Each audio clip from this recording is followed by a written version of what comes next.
El domingo 22 de febrero del 2026 quedará marcado en la historia del crimen organizado global como el día en que cayó lo imposible. Para entender la magnitud de este suceso, es necesario plantearse preguntas profundas desde la perspectiva de la criminología. ¿Cómo pasó un humilde recolector de aguacates de Michoacán a fundar el imperio criminal más sanguinario y expansivo de la era moderna? ¿Cómo se desarrollaron, minuto a minuto y con lujo de detalle, sus últimos instantes de vida a bordo de un helicóptero militar tras ser extraditado de la Maleza? Y, de cara al futuro, ¿qué pasará con el cártel Jalisco Nueva Generación ahora que su líder supremo es incuestionable y ya no está para mantener el orden interno?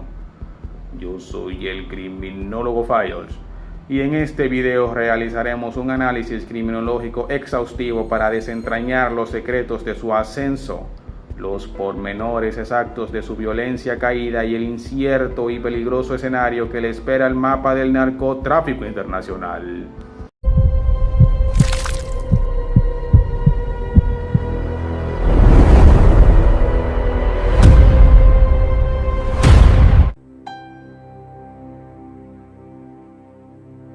Para comprender qué es el cártel Jalisco Nueva Generación en el presente, primero debemos viajar al pasado y entender el territorio que pisaban. Antes de que existiera esta organización como tal, el panorama delictivo en el occidente de México estaba dominado por una estructura muy diferente llamada el Cártel del Milenio, comandado históricamente por la familia Valencia. Esta facción operaba de manera subordinada al poderoso Cártel de Sinaloa, respondiendo de forma directa a Ignacio Nacho Coronel, quien era el principal operador y mano derecha del Joaquín El Chapo Guzmán en la plaza de Guadalajara. Nemesio Ceguera Cervantes no nació en la opulencia ni en la cúpula de estas mafias. De hecho, inició su vida en condiciones de extrema pobreza en los campos de Michoacán. Emigró ilegalmente a los Estados Unidos, donde pisó la cárcel por tráfico de heroína, y tras de ser deportado, regresó a México para emplearse como sicario y guarda de seguridad para líderes del Cártel del Milenio. Su frialdad, astucia y disciplina lo hicieron escalar posiciones rápidamente, llegando a consolidar su estatus al contraer matrimonio con Rosalinda González Valencia, uniendo así su destino familiar con el brazo financiero de los fundadores. El verdadero punto de quiebre que cambió la historia del narcotráfico ocurrió en julio del 2010, cuando el ejército mexicano ubicó y abatió a Nacho Coronel en una zona residencial de Zapopan. La desaparición del jefe máximo dejó un vacío de poder colosal que fracturó el Cártel del Milenio en dos fracciones que iniciaron una guerra civil interna sumamente sanguinaria. Por un lado, la resistencia, y por el otro, los torcidos. Nemesio Ceguera asumió el liderazgo del grupo de los torcidos y, mediante métodos de una crueldad inédita, exterminó sistemáticamente a todos sus rivales. En medio de ese caos y destrucción, Oceguera decidió refundar la organización bajo un nombre que infundiría pavor en los años venideros: el Cártel Jalisco Nueva Generación. En sus inicios, el grupo utilizó una estrategia de propaganda presentándose ante la sociedad como justicieros o autodefensas bajo el brazo armado de los matacetas, asegurando que su único objetivo era limpiar la plaza de extorsionadores y secuestradores. Sin embargo, la criminología demuestra que un vacío de poder nunca se llena con paz, sino con un nuevo monopolio del terror mucho más agresivo que el anterior.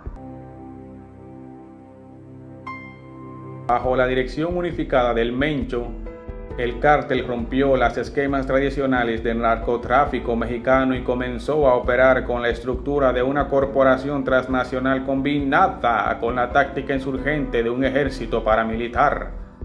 Su asombroso modelo de expansión y dominio se sostiene sobre tres pilares fundamentales que lo diferencian de cualquier otra organización del pasado.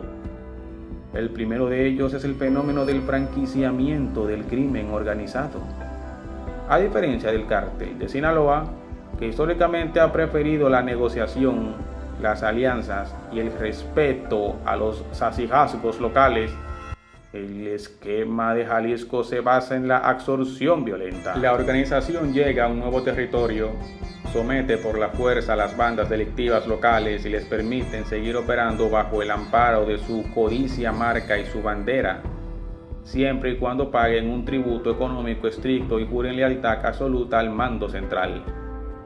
El segundo pilar es su impresionante capacidad bélica y táctica, la cual desafió directamente al monopolio de las fuerzas del Estado mexicano. El Mencho transformó a sus células de sicario en unidades de combate uniformadas y equipados con armamento de alto poder, tales como fusiles Barrett calibre 50 capaces de perforar blindajes pesados, lanzagranadas automáticos, drones cargados con explosivos plásticos y C4 y lanzacohetes antitanque RPG-7. Esta organización demostró que no temía el choque directo con las Fuerzas Armadas.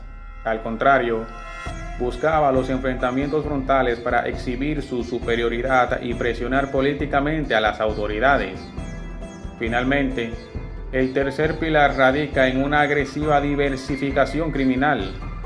Si bien sus cimientos económicos están en el tráfico masivo de metanfetaminas, cocaína y el altamente lucrativo fentanilo hacia mercado de Estados Unidos, Europa y Asia, el cártel mutó hacia el control del robo de combustible a gran escala, la extorsión a la industria agropecuaria, el tráfico de inmigrantes y un sofisticado entramado de lavado de dinero coordinado con la facción de los Queenies. La pretensión final de esta maquinaria era el control absoluto de las aduanas, puertos estratégicos como Manzanillo y Lázaro Cárdenas y todas las rutas fronterizas para monopolizar por completo la entrada de los precursores químicos provenientes del continente asiático.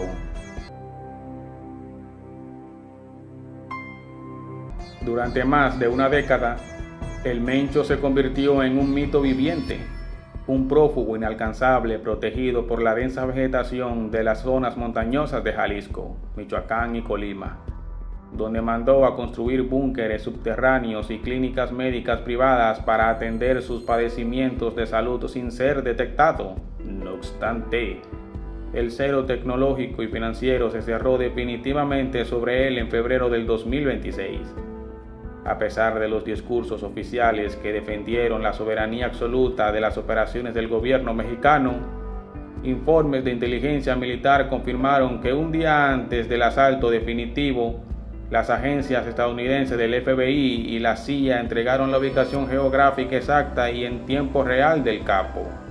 El Grupo Interinstitucional Anticárteles del Departamento de Defensa de los Estados Unidos logró interceptar las comunicaciones de un círculo de confianza vinculado a una de las parejas sentimentales de Oseguera Cervantes. El rastreo satelital confirmó que una mujer lo visitó en un complejo de cabañas rústicas escondidas a las afueras del municipio de Tapalpa, Jalisco. En el instante en que ella abandonó el perímetro, la trampa militar se activó de inmediato.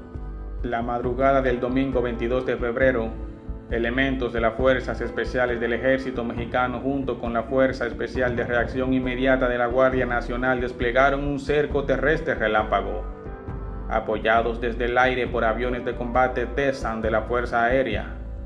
Al verse sorprendido y rodeado, el anillo de seguridad más cercano del Mencho reaccionó con una violencia ensordecedora, abriendo fuego con ametralladoras pesadas montadas en vehículos blindados para dar tiempo a que el líder criminal escapara a pie descalzo hacia la densa maleza del bosque. En medio de la balacera y el caos, la presión aérea y la velocidad del avance de los soldados fue tan asfixiante que impidió que los escoltas utilizaran eficazmente sus lanzacohetes RPG-7 contra los helicópteros de asalto, una táctica que ya habían empleado con éxito en el año 2015 al derribar una aeronave Cougar.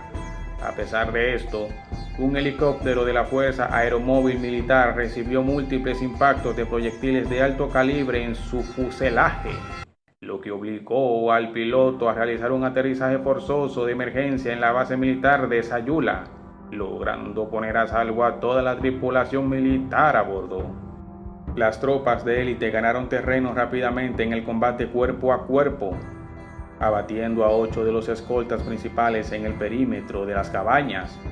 Tras seguir el rastro de sangre y ramas rotas en el bosque, los comandos militares localizaron a Nemesio Ceguera escondiéndose entre el bosque. Lejos de rendirse pacíficamente, el criminal y sus 2 últimos guardaespaldas sobrevivieron, abrieron fuego a corta distancia, desencadenando un último intercambio de disparos en la cual el mencho recibió múltiples heridas de bala en el torso y en las extremidades, quedando severamente ensangrentado y debilitado en el suelo, pero aún con signos vitales. Los paramédicos del Servicio de Sanidad Militar estabilizaron al detenido en el sitio y determinaron que su condición era extremadamente crítica, por lo que urgía una evacuación médica inmediata por vía aérea si querían presentarlo con vida ante los tribunales de justicia. El capo herido, junto con sus 2 guardaespaldas capturados y un oficial del ejército mexicano que también resultó lesionado en la refriega, fueron subidos a bordo de un helicóptero de traslado médico de las Fuerzas Armadas. Sin embargo, el organismo del criminal, ya desgastado por sus enfermedades crónicas previos, no resistió al severo trauma físico y la pérdida de sangre ocasionada por las heridas de proyectil de arma de fuego.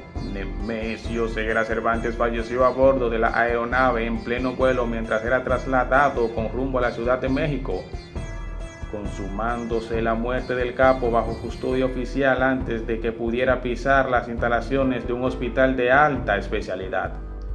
La aeronave aterrizó directamente en una base militar de la capital, donde su cuerpo fue trasladado bajo un operativo secreto a los laboratorios forenses para certificar su identidad mediante pruebas de ADN y dactilares, concluyendo todo el proceso semanas después. Las portadas de los diarios internacionales y transmisiones de televisión interrumpieron su programación habitual para difundir una noticia que sacudió las estructuras del poder. Nemesio Ceguera Cervantes, conocido mundialmente como el Mencho y líder absoluto del cártel Jalisco Nueva Generación, había muerto. Su fallecimiento no ocurrió de manera pacífica en una cama de hospital por su conocida insuficiencia renal crónica, sino bajo el fuego cruzado de un operativo quirúrgico coordinado en las sombras por agencias de inteligencia de los Estados Unidos y ejecutado por fuerzas de élite del gobierno mexicano. La caída del Mencho, lejos de traer la paz, desató de inmediato una violenta reacción con narcobloqueos y enfrentamientos en más de 20 estados de la República. El 3 de marzo, cuando sus restos fueron sepultados en un cementerio de Zapopan dentro de un ataúd dorado custodiado por un batallón de ejército. Los datos oficiales consolidados de este choque de alta intensidad reflejan una de las jornadas más sangrientas de la historia reciente, cobrando un saldo total superior a las 50 víctimas mortales. La estructura criminal reaccionó de inmediato quemando camiones y vehículos en más de 250 narcobloqueos intentando tomar la fuerza del Aeropuerto Internacional de Puerto Vallarta. En total, el gobierno federal confirmó la dolorosa baja de 25 elementos de la Fuerza de Seguridad ante soldados y guardias nacionales, mientras que del lado de los delincuentes se registraron al menos 30 presuntos sicarios abatidos en el terreno, precisando además que ninguna agencia estadounidense sufrió bajas físicas, limitándose su rol estrictamente al soporte tecnológico y satelital.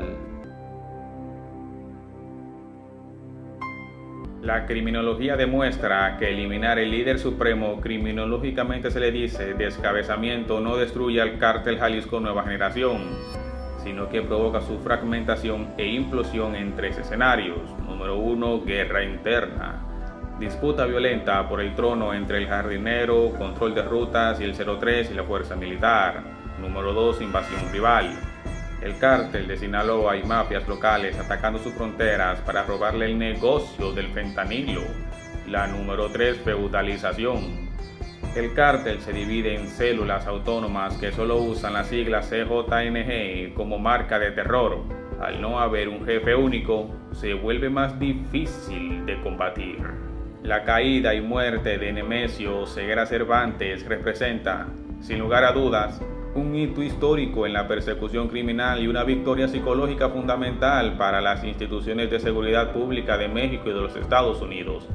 Sin embargo, analizando el fenómeno desde una óptica criminológica cruda y desprovista de retórica política, la desaparición del Chapo no soluciona ni erradica las causas estructurales que dan vida al narcotráfico en el continente. Las intrincadas redes de distribución internacional permanecen operativas. Los canales financieros para el lavado de dinero siguen abiertos. La demanda global de sustancias químicas y sintéticas se mantienen en niveles máximos históricos.